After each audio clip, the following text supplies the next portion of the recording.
धर्मयोद्धा गरुड़ जहाँ से मो कद्रु नानी को दोष देऊ नहीं।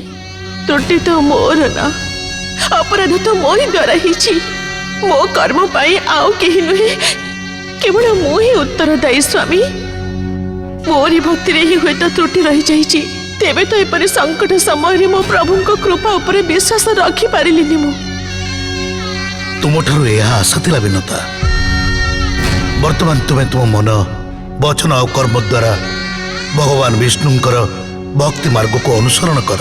अरुणर अभिशाप जेते निष्ठुर सेतिकी परोपकारी मध्य, एवं तार अभिशाप कारणरू तुमर भक्ति अधिक प्रभावशाली हब। एवं जेबे आमर द्वितीय पुत्र जन्म नेबे से तुमर भक्तिर संस्कार पाई महान पुरुष हेबे। आउ केवल तुमर दुखर निवारण करिवे नहीं से, बरं समस्त जगतर दुख निवारण करिवे। शारीरिक एवं मानसिक भावे अद्वितीय, बलशाली, अपराजेय एवं एपरी आदर्शवान हेबे जहां ऊपर केवल तुमको एवं मते नुह समग्र संसार को गर्व हब। एपरी पुत्र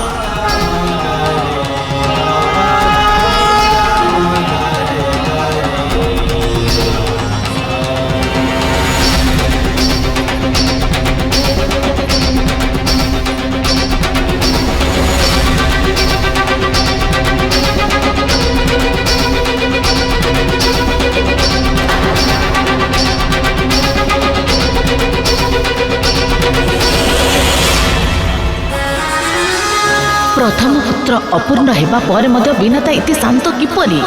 अवश्य तार मस्तिष्क रे किछि ना किछि योजना चली, किछि एपरि उपाय जे मो पुत्रंक प्रति घातक सिद्ध होई पारे।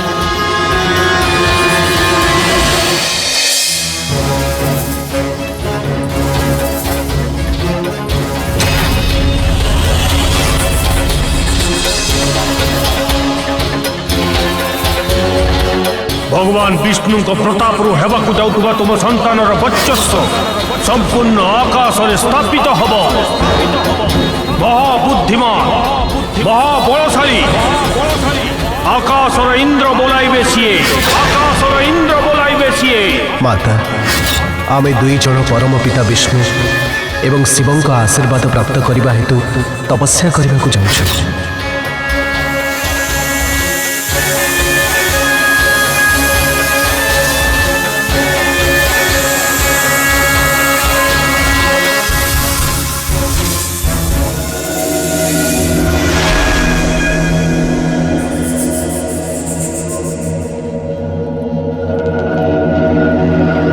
आम समस्त प्रयास रे संकट तो टली जाइछि, किंतु संपूर्ण भावे समाप्त हो जाए नहीं। आज विनता प्रथम डिंब फुटाई निज पुत्र को अपूर्ण स्वरूप जन्म नेबा पई बाध्य करिदेला एवं सेही क्रोध रे तार पुत्र ताको छाड़ी चली गला। एटा हमर विजय, किंतु सेही विजयर बहुत बेसी मूल्य दबाक पड़िला मते। मोर दुई पुत्र शेषनाग एवं वासुकी आम समस्त को छाड़ी चली गली।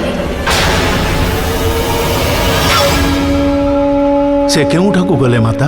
आउ काहेकि परिवार द्रोही से निजर रक्त को छाड़ी की चली गले, जेउठिकी तांको मनरे आम विरोधी पाई सहानुभूति बंची ना कौनसी प्रश्न हब ना कौनसी चर्चा। आज एई महल रे मु से दुई जन का ना सुनिबाकु चाहुनी। विनतार एक पुत्र शरीर रे दुर्बल अछि। वर्तमान आमको सुनिश्चित करबाकु हबो जे तार द्वितीय पुत्र मानसिक रूप रे दुर्बल हो एवं आत्मिक रूप रे मध्य। तेणु जो विजय आमको मिल जाइछि ताहा काली आमठू छड़ाई न निया जाऊ। स्मरण रखिबा, खड्गेन आक्रम्यः भुञ्जितः, खड्गेन आक्रम्यः भुञ्जितः, खड्गेन आक्रम्यः भुञ्जितः। धर्मयोद्धा गरुड़।